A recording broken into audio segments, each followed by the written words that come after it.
Hi friends, आपल्या सर्वांचे पुन्हा एकदा आपल्या चॅनलवर स्वागत आहे. मित्रांनो, संयुक्त पूर्व परीक्षा गट क 3 एप्रिल आपली होणारी एक्झाम त्याची तयारी आपण आपल्या चॅनलवर करत आहोत. यासाठी आपण विशेष टेस्ट सिरीज लॉन्च केली आहे, ज्याच्यामध्ये प्रत्येक पेपरमधील प्रत्येक प्रश्न आपण स्पष्टीकरणासहित व्हिडिओमध्ये डिस्कशन करत असतो, जेणेकरून एक्झाममध्ये तुमची थोडीफार हेल्प झाली पाहिजे. तुम्हाला सुद्धा ही टेस्ट सिरीज जॉईन करायची असेल तर खाली मोबाईल नंबर स्क्रोल होता, त्याच्यावर कॉन्टॅक्ट करून तुम्ही जॉईन करू शकता. त्याची फीस नाममात्र 200 रुपये ठेवण्यात आली आहे. त्याच्यामध्ये तुम्हाला 10 पीडीएफ पेपरच्या जे पीडीएफ आहे व्हॉट्सअपवर प्राप्त होतील. सोबत 10 ऑनलाईन टेस्टच्या लिंक सुद्धा भेटतील. ऑनलाईन टेस्ट सोडवल्याबरोबर तुम्हाला तुमचा स्कोर सुद्धा कळून जाईल आणि कोणता प्रश्न राईट आहे कोणता रॉंग आहे ते सुद्धा तुम्हाला कळेलच. आणि तुम्ही प्रथमच आपल्या चॅनलवर आला असाल तर लगेच चॅनलला सबस्क्राईब करून घ्या. बेल आयकॉनला क्लिक करा, जेणेकरून येणाऱ्या व्हिडिओची नोटिफिकेशन तुम्हाला भेटत राहील. आणि मित्रांनो, व्हिडिओला लाईक करणे विसरत जाऊ नका. मित्रांनो, भारताचा सगळ्यात मोठं ऑनलाईन लर्निंग प्लॅटफॉर्म अनअकॅडमी आता एमपीएससीच्या तयारीसाठी अवेलेबल झाला आहे.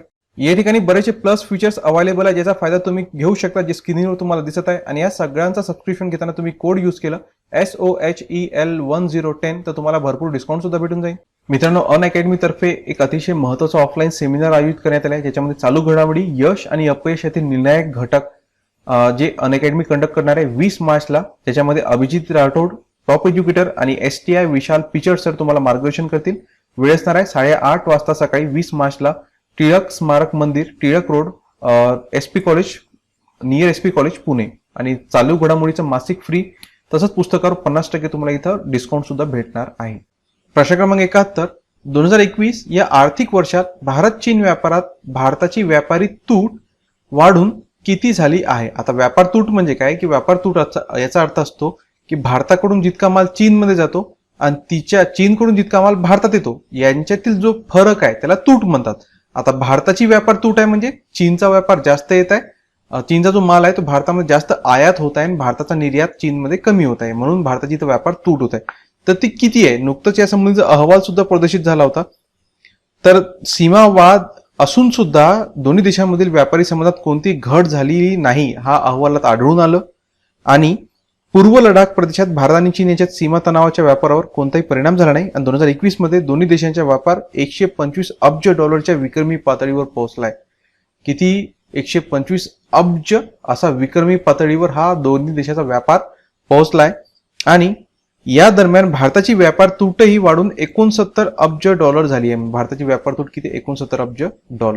आता इथं थोडंसं कन्फ्युज करण्यासाठी बघा, यांनी पहिल्या नंबरला $125 अब्ज दिलं, पण हा एकूण व्यापार आहे. भारताची व्यापार तूट विचारलं तर ते किती? $69 अब्ज. म्हणजे तुम्हाला इथे लक्षात आलं असेल की $69 अब्ज व्यापार तूट आहे. याचा अर्थ काय की 125 अब्ज मधून 69 मायनस करा, म्हणजे तेवढंच भारताचा व्यापार असणार. तर भारताचा किती होता तर तो डिटेलमध्ये तुम्हाला मी इथे सांगतो. तर याच्यामध्ये बघा, 2020 सालच्या तुलनेत हा व्यापार 43.3% जास्त आहे. म्हणजे मागच्या वर्षीच्या तुलनेत 2020च्या तुलनेत 2021 मध्ये व्यापारामध्ये वाढ झाली आहे. आणि किती टक्क्यांनी वाढ झाली आहे तर 43.3% या व्यापारात वाढ झाली आहे, सीमावाद असून सुद्धा. आणि चीनच्या टाइम्स मॅगझिनने, ग्लोबल टाइम्सनं सीमाशुल्क विभागाच्या माहितीच्या आधारे हा अहवाल प्रसिद्ध केलाय. त्यानुसार जानेवारी 2021 ते डिसेंबर 2021 दरम्यान चीनची भारतातील निर्यात 46.2% वाढून $97.52 अब्ज झाली आहे. त्या तुलनेत चीनची भारतातून आयात 34.2% वाढून $28.14 अब्ज झाली. म्हणजे भारताची चीनमध्ये होणारी जी वस्तूची निर्यात आहे ती सुद्धा वाढली आहे, परंतु ती खूप कमी प्रमाणात वाढली. आणि मी तुम्हाला सांगताना एक थोडंसं इथे एक रॉंग झालं माझं की 125 अब्ज जे आहे ना ते एकूण टोटल आहे, म्हणजे भारताचं प्लस चीनचं मिळून 125 अब्ज आहे. फक्त जर चीनकडून आपण किती माल बोलवतो ती जर फिगर पाहायची असली तर ती आहे $97.52 अब्ज. आणि भारताकडून चीनमध्ये किती निर्यात होते तर भारताकडून चीनमध्ये निर्यात होते 28.14 अब्ज. आणि दोघांची बेरीज केली तुम्ही बरोबर किती येते? 125 अब्ज होते. ओके. आणि यांची जर वजाबाकी केली तर वजाबाकी किती येते? 69 येते. ओके, हे लक्षात घ्या. इथं व्यापार तूट याप्रमाणे काढली जाते. नेक्स्ट क्वेश्चन पाहूया. प्रश्न क्रमांक 72, प्रसिद्ध कथ्थक नर्तक बिरजू महाराज यांना भारत सरकारचा कोणता मानाचा पुरस्कार प्राप्त होता? नर्तक बिरजू महाराज, नुकतंच यांचं निधन झालं आणि यांचं निधन झाल्याबरोबर देशातल्या आपल्या पंतप्रधानांनी सुद्धा ट्विट करून शोक व्यक्त केलं होतं. म्हणजे एक मोठी व्यक्तिमत्व होतं ज्यांचं देहांत झालं. एक्झाम मध्ये या प्रकारचे प्रश्न विचारले जातात. तर देशातील प्रसिद्ध कथ्थक नर्तक आणि पद्मविभूषण पुरस्कार विजेते, पद्मविभूषण त्यांनी पुरस्कार जिंकलेलं आहे. तर त्यांचं हृदयविकाराच्या झटक्यानं निधन झालं. 83 वर्षाचे ते होते. आणि लखनौ घराण्यातील बिरजू महाराज यांचे खरे नाव ब्रिजमोहन मिश्रा असं होते. ओके, घराणं सुद्धा लक्षात ठेवा. कोणत्या घराण्यातले होते? लखनौ घराणं, आणि त्याचं खरं नाव बिरजू महाराज आणि ब्रिजमोहन मिश्रा असं त्यांचं खरं नाव होतं, ब्रिजमोहन मिश्रा. त्यांचा जन्म 4 फेब्रुवारी 1938 रोजी लखनौ येथे झाला होता आणि दिल्लीतील राहत्या घरी त्यांनी अखेरचा श्वास घेतला. आणि त्यांचं महाराष्ट्राच्या सोबत एक खास नातं आहे. ते नेहमी म्हणायचे की मी महाराष्ट्राला माझा पिता आणि बंगालला माता मानतो. कारण काय की माझ्या कलेची सुरुवात बंगालमध्ये झाली, पण मला अनेक मान सन्मान व नावलौकिक महाराष्ट्रानं दिलं असं त्यांचं म्हणणं होतं. म्हणजे महाराष्ट्रासंबंधी त्यांचा अतिशय जिव्हाळा होता. त्याच्यामुळे एक्झाममध्ये सुद्धा यांच्याविषयी प्रश्न येऊ शकतो. प्रश्न क्रमांक 73, 2021चा फिफाचा सर्वोत्कृष्ट खेळाडू पुरस्कार कोणाला जाहीर झालाय? 2021चा फिफाचा सर्वोत्कृष्ट म्हणजे बेस्ट प्लेयर पुरस्कार लेवांडोव्स्की याला प्राप्त झालाय. आणि आतापर्यंत काय असतं माहितीये का, हा जो पुरस्कार होता याच्यावर दोनच व्यक्तींचं नेहमी प्रतिनिधित्व राहायचं, एक तर रोनाल्डो किंवा मेसी. या दोघांना सोडून यांना लेवांडोव्स्कीला हा पुरस्कार प्राप्त झालाय. आणि महिलांमध्ये जर विचारलं तर महिलांमध्ये अलेक्सिया पुटलेस या सर्वोत्कृष्ट जे प्लेयर आहे ते ठरले आहेत. महिलांमध्ये अलेक्सिया पेटलेस. आतापर्यंत मेसीनं हा 6 वेळा हा पुरस्कार जिंकलाय, तर लेवांडोव्स्कीचा हा सलग दुसऱ्यांदा होतं. हा त्याचा बेस्ट प्लेयर किती वेळा आहे? सलग दुसऱ्या, म्हणजे कंटिन्यू दुसऱ्या वेळा हा त्याने पुरस्कार जिंकलाय. हा सर्वात जास्त वेळा मेसीने जिंकलाय, 6 वेळा. नेक्स्ट क्वेश्चन, प्रश्न क्रमांक 74, राज्यातील महिला व बालकांवरील वाढत्या लैंगिक अत्याचाराला प्रतिबंध व गुन्ह्याच्या तपासासाठी राज्य सरकारनं कोणती नवीन मार्गदर्शक तत्वे जारी केली आहेत? तर एखाद्या पीडितेची तक्रार दाखल झाल्यानंतर तिला 24 तासांच्या आत संबंधित महिला व बालकल्याण समितीसमोर हजर करावं लागणार आहे. करेक्ट आहे. प्रत्येक पोलीस ठाण्यात बालकल्याण पोलीस अधिकारी नेमवायचा आहे, हे सुद्धा करेक्ट आहे. आणि पीडित अल्पवयीन असल्यास त्यांच्या भाषेत व शब्दांमध्ये नातेवाईकाच्या उपस्थित तक्रारी घ्यावी लागणार आहे. तिन्ही सेंटेन्स करेक्ट आहे. म्हणजे उत्तर असणार ऑप्शन नंबर 4 यावरील सर्वच्या सर्व याचे उत्तर आहेत. ओके, तर लैंगिक अपराधापासून बालकांचं संरक्षण अधिनियम 2012, त्याला आपण पोक्सो सुद्धा म्हणतोय, पोक्सो ऍक्ट, याच्यातलं कलम 19 मधील पोटकलम 6 नमूद करते की तरतुदीनुसार पीडितेला तातडीने महिला व बाल कल्याण समितीसमोर हजर करावं लागते. मात्र याबाबत पोलिसांकडून दिरंगाई होत असल्याच्या अनेक घटना आढळल्या होत्या. त्याचा परिणाम पीडिता तसेच तपासावर होत असल्यानं याबाबतची कारवाई 24 तासांच्या आत आता करावी लागणार आहे. आणि तसंच पीडित जी अल्पवयीन असते त्यांच्या भाषेत व शब्दांमध्ये आणि त्याच्या नातेवाईकाच्या उपस्थितीमध्ये या सगळी तक्रार आता पोलिसांना घ्यावी लागणार आहे. त्याच्यानंतर नेक्स्ट क्वेश्चन पाहूया. प्रश्न क्रमांक 75, प्रजासत्ताक दिनी राजपथावर सादरीकरण करण्यासाठी कलाकारांची निवड कोणत्या स्पर्धेद्वारे करण्यात आली होती? ओके, तर आता प्रजासत्ताक दिनी राजपथावर कलाकार तिथं आपलं प्रदर्शन करतात कलेचं, पण त्याची निवड कोणत्या प्रकारे होते? तर त्याच्यासाठी एक विशिष्ट स्पर्धा आयोजित करण्यात आली होती यावेळेस, आणि त्या स्पर्धेचं नाव ठेवण्यात आलं होतं वंदे भारत. काय नाव ठेवण्यात आलं? वंदे भारत. तर यंदा राजपथावर जवळपास 600 कलाकारांनी त्यांचं सादरीकरण केलं, युवा कलाकारांनी त्याचं सादरीकरण केलं. आणि संरक्षण मंत्रालय आणि सांस्कृतिक मंत्रालयाच्या वतीनं राष्ट्रीय पातळीवर वंदे भारत स्पर्धा घेण्यात आली होती आणि त्यामधून 600 जणांची याच्यासाठी निवड करण्यात आली. नेक्स्ट क्वेश्चन बघा, प्रश्न क्रमांक 76, मॉरिशसने भारताच्या हिंदुस्तान एरोनॉटिक्स म्हणजे HAL कडून कोणती हेलिकॉप्टर घेण्यासंबंधीचा करार केलाय? त्यानं करार केलाय ALH MK3 हेलिकॉप्टर घेण्याचा. प्रगत हलकी हेलिकॉप्टर, ज्याला ALH MK3 हेलिकॉप्टर म्हणतात, खरेदीबाबत मॉरिशसनं हिंदुस्तान एरोनॉटिक्स म्हणजे HAL सोबत एक करार केलाय. मॉरिशस पोलीस दल या हेलिकॉप्टरचा वापर करणार आहे. आणि ALH MK3 5.5 टन श्रेणीतील एक उत्तम हेलिकॉप्टर आहे आणि भारत आणि परदेशात नैसर्गिक आपत्तीच्या वेळी असंख्य मोहिमांसह विविध उपयुक्त भूमिकांमध्ये या हेलिकॉप्टरनं आपली क्षमता सिद्ध सुद्धा केली आहे. आणि यापूर्वी मॉरिशसला प्रगत हलकी हेलिकॉप्टर आणि डॉर्नियर 228 विमानं विकण्यात आली होती भारताकडून. या विमानांचा वापर मॉरिशस सरकारकडून केला जात आहे. आणि हिंदुस्तान एरोनॉटिक्स लिमिटेडच्या हेलिकॉप्टर विभागाचे महाव्यवस्थापक BK त्रिपाठी यांनी आणि मॉरिशसचे सरकारच्या पंतप्रधान कार्यालयाचे गृह विभागाचे सचिव OK दाबिदीन यांनी या करारावर स्वाक्षऱ्या केलेल्या आहेत. नेक्स्ट क्वेश्चन, प्रश्न क्रमांक 77, इंडोनेशिया या देशाची नवीन राजधानी कोणती असणार आहे? इंडोनेशियाच्या राजधानीसाठी नवीन शहर वसवण्यात येत आहे. त्याचं नाव काय? नुसांतरा. लक्षात असू द्या, आंतरराष्ट्रीय चालू घडामोडीमध्ये अतिशय महत्वाची ही घडामोड आहे. काय नाव आहे? नुसांतरा. तर इंडोनेशियाची जी संसदेत एक कायदा पास करण्यात आलाय. या कायद्यानुसार इंडोनेशियाची राजधानी जकार्ताहून, म्हणजे पहिले कोणती होती यांची राजधानी? जकार्ता होती. आता जकार्ताहून ही कुठं ट्रान्सफर करण्यात आहे? नुसांतरा. जकार्ताहून बोर्निओ मधील नुसांतरा येथे हलवण्यात येणार आहे आणि सध्याची राजधानी जकार्ता जी आहे ती खूपच गजबजली असल्याने नव्या ठिकाणी राजधानी हलवण्याचा निर्णय इंडोनेशियन सरकारनं घेण्यात आलाय.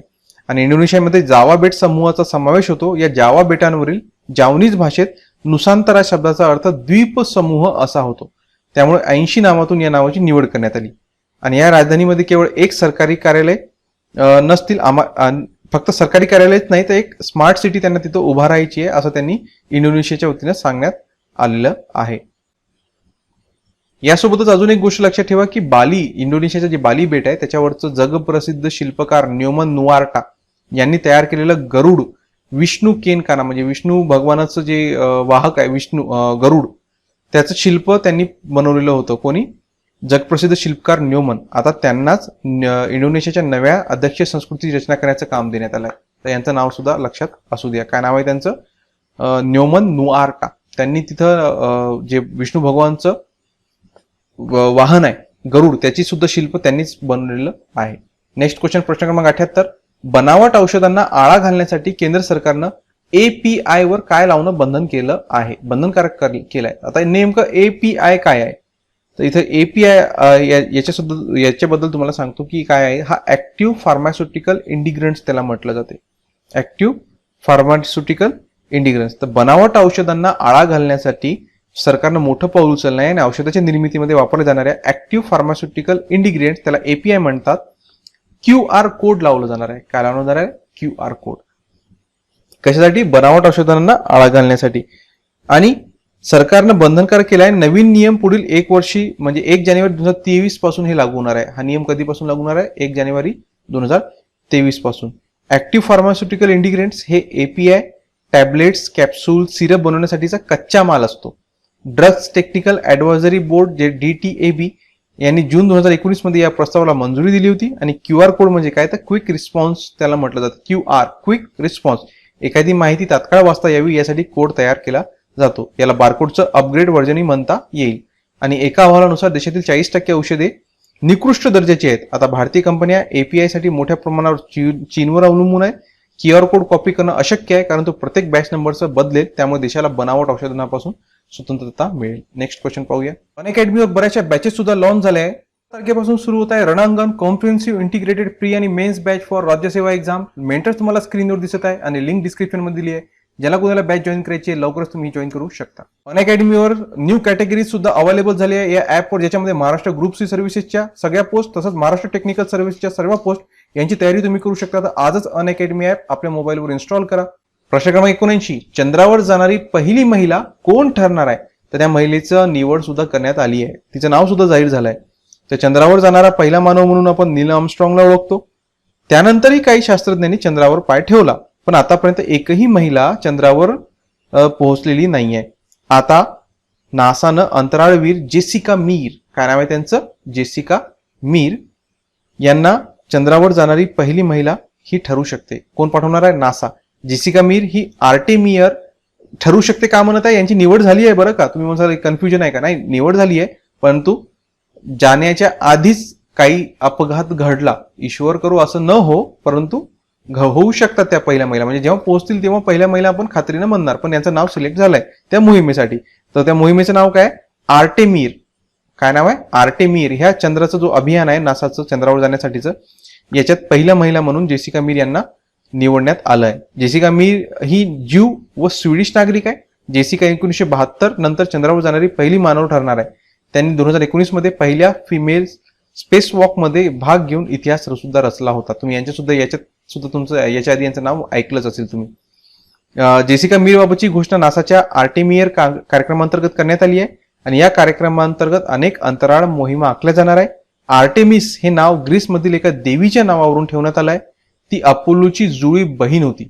1960 ते 70च्या दशकामध्ये नासाच्या अंतराळ अभियानांना नासाने अपोलो हे नाव दिलं होतं. महिलेने चंद्रावर पाऊल ठेवलं नसलं तरी आतापर्यंत अनेक महिलांनी अंतराळ यात्रा केली आहे. सोव्हिएत युनियनच्या कॉस्मोनॉट व्हॅलेंटिना तेरेस्कोवा ही अंतराळात प्रवास करणारी पहिली महिला ठरली होती आणि त्यानंतर 1963 मध्ये या अंतराळात गेल्या होत्या. मात्र अजूनही जगभरात महिला अंतराळांची संख्या ही फार कमी आहे. नंतर प्रश्न क्रमांक 80 बघा. दिल्लीतील सुप्रसिद्ध अमर जवान ज्योतीला आता कोणत्या ठिकाणी विलीन करण्यात आलं आहे? फार मोठी राष्ट्रीय घडामोड होती. तुम्ही वर्तमानपत्रामध्ये याच्याबद्दल काही बरेचसे वाद सुद्धा उद्भवले होते. तर याचं उत्तर काय आहे? तर याचं उत्तर आहे मित्रांनो ऑप्शन नंबर 1, राष्ट्रीय युद्ध स्मारक ज्योतीमध्ये आता अमर जवान ज्योतीला विलीन करण्यात आलं आहे. दिल्लीतील सुप्रसिद्ध अमर जवान ज्योती समारंभपूर्वक राष्ट्रीय युद्ध स्मारक ज्योतीमध्ये विलीन करण्यात आली आहे आणि संयुक्त संरक्षण दलाचे प्रमुख एअर मार्शल बलभद्र राधाकृष्ण यांच्या नेतृत्वाखाली राष्ट्रीय युद्ध स्मारकाजवळ हा समारंभ घेण्यात आला होता. अमर जवान ज्योती स्मारक ब्रिटिशांनी पहिल्या महायुद्धामध्ये वीरगती प्राप्त झालेल्या सैनिकांच्या स्मृतीप्रित्यर्थ बांधलं होतं.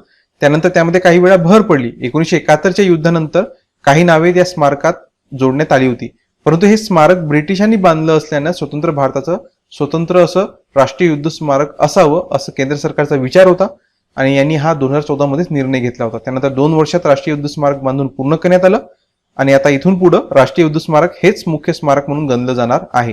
त्यामुळेच अमर जवान ज्योती राष्ट्रीय युद्ध स्मारकाच्या ज्योतीमध्ये विलीन करण्यात आली आहे. नेक्स्ट क्वेश्चन पाहूया. प्रश्न क्रमांक 81, दिल्ली येथील इंडिया गेटवर कोणाचा भव्य पुतळा उभारण्याची घोषणा करण्यात आली आहे? आणि नुसतं घोषणाच नाही तर होलोग्रामचा पुतळा सुद्धा उभारण्यात आलाय. तर दिल्ली येथील इंडिया गेटवर सुभाषचंद्र बोस यांचा भव्य पुतळा उभारला जाणार आहे. कोणाचा? सुभाषचंद्र बोस यांचा. नुकतंच तुम्ही या 26 जानेवारीला ऐकलं सुद्धा असेल आणि बरेचसे कार्यक्रमात सुद्धा बदल करण्यात आले होते. आणि जोपर्यंत नेताजी बोस यांचा भव्य पुतळा होत नाही तोपर्यंत त्यांचा होलोग्राम पुतळा या ठिकाणी उपस्थित राहणार म्हणजे जोपर्यंत तो पुतळा तयार केला जात नाही तोपर्यंत होलोग्रामचा पुतळा तिथे राहणार आहे. त्यानंतर प्रश्न क्रमांक 82, स्टॅच्यू ऑफ इक्वेलिटी या बैठ्या स्थितीतील जगातील दुसरा सर्वात मोठा पुतळा भारतात कोणत्या ठिकाणी उभारण्यात आला आहे? हा उभारण्यात आला हैदराबाद या ठिकाणी. याचं उद्घाटन करण्यासाठी स्वतः पंतप्रधान सुद्धा गेले होते. तर पुतळा कोणाचा आहे? तर पुतळा आहे श्री रामानुज आचार्य यांचा आणि 11व्या शतकातील ते संत होते आणि त्यांचा हा पुतळा जो आहे हा 216 फूट उंच आहे. 216 फूट उंच आहे आणि त्याचं नाव आहे स्टॅच्यू ऑफ इक्वेलिटी. हे सुद्धा लक्षात ठेवा. काय नाव आहे? Statue of equality. आणि कोणाचा आहे ते पुतळा? रामानुज यांचा आहे. रामानुज आचार्य कोण होते? 11व्या शतकातील एक महान संत होते. 5 फेब्रुवारीला याचं अनावरण करण्यात आलं या 2022 मध्ये आणि राष्ट्रपती रामनाथ कोविंद यांच्या हस्ते 13 फेब्रुवारीला रामानुज पुतळ्याच्या अंतर्गत 120 किलो सुवर्ण जडित खोलीचं सुद्धा अनावरण करण्यात आलं होतं. आणि या बैठकीतील जगातील दुसरा सर्वात मोठा पुतळा आहे. शमशाबाद, हैदराबाद, तेलंगणा येथे 45 एकर जागेवर हा स्टॅच्यू ऑफ इक्वेलिटी उभारण्यात आला आहे. नेक्स्ट क्वेश्चन पाहूया. प्रश्न क्रमांक 83, जगातील सर्वात मोठा स्काय वॉक महाराष्ट्रातील कोणत्या जिल्ह्यात तयार होणार आहे? केंद्राकडून त्याच्यासाठी परमिशन सुद्धा भेटली आहे. त्याचं काम सुद्धा आता चालू झालं आहे. तर तो तयार होणार आहे अमरावती या ठिकाणी. जगात स्वित्झर्लंड आणि चीन या ठिकाणी स्काय वॉक आहे. स्वित्झर्लंडचा स्काय वॉक आहे 397 मीटर लांब तर चीनचा आहे 360 मीटर लांब. मात्र आता अमरावती जिल्ह्यात चिखलदरा येथे तयार होणारा प्रस्तावित स्काय वॉक जे आहे तो आहे 407 मीटर लांब असणार आहे. म्हणजे तो जगातील सगळ्यात लांब असा स्काय वॉक असणार आहे. त्याच्यानंतर प्रश्न क्रमांक 84 काय सांगतो? प्रजासत्ताक दिनाच्या संचलनात कोणती आदिवासी चित्रशैली झळकली होती? 26 जानेवारी 2022 ला कोणती आदिवासी चित्रशैली झळकली होती? तर या 26 जानेवारीला जी आदिवासी चित्रशैली झळकली तिचं नाव आहे वारली चित्रशैली. प्रजासत्ताक दिनानिमित्त नवी दिल्लीत झालेल्या संचलनात आदिवासी संस्कृतीचा इतिहास 6x45 फुटाच्या चित्रातून दाखवण्यात आला. देशभरातील 250 आदिवासी चित्रकारांनी ते चित्र साकारलं होतं आणि पालघर जिल्ह्यातील 20 वारली चित्रकारांचाही त्यांच्यामध्ये समावेश होता. 5 चित्रांची ही मालिका असून त्यामध्ये स्वातंत्र्यापूर्वी देशभरात आदिवासींना होणारा छळ, अन्याय आणि त्याविरुद्ध आदिवासींनी दिलेला लढा, स्वातंत्र्य लढ्यातील योगदान, संघटना तसेच स्वातंत्र्य प्राप्तीनंतर समूहाने एकत्र राहून शेती व शेतीपूरक व्यवसाय करत असल्याचं चित्रात साकारलं गेलेलं होतं. नेक्स्ट क्वेश्चन पाहूया. प्रश्न क्रमांक 85, संसदेच्या नवीन इमारतीत राजमुद्रा घडवण्याचं काम कोणते महाराष्ट्रीयन व्यक्ती करणार आहे? मोस्ट इम्पॉर्टंट क्वेश्चन आहे. तर ते आहेत सुनील देवरे. कोण आहेत? सुनील देवरे. दिल्लीत नव्याने होणाऱ्या संसदेच्या इमारतीत अशोक स्तंभावरील राजमुद्रा घडवण्याचं काम औरंगाबाद येथील फार प्रसिद्ध शिल्पकार सुनील देवरे यांच्याकडून करण्यात येणार आहे. टाटा प्रोजेक्ट लिमिटेड या कंपनीनं या कामासाठी देवरे यांची निवड केली असून गेल्या 4 महिन्यापासून ते या कामासाठी आवश्यक ती तपशील सुद्धा बारकाईने पाहत आहेत. दिल्ली येथे 64,500 चौरस मीटरवर संसदेची नवी इमारत होत आहे. त्याचा खर्च अलीकडे 977 कोटीवरून 1250 कोटीपर्यंत वाढवलं गेलं सुद्धा होतं.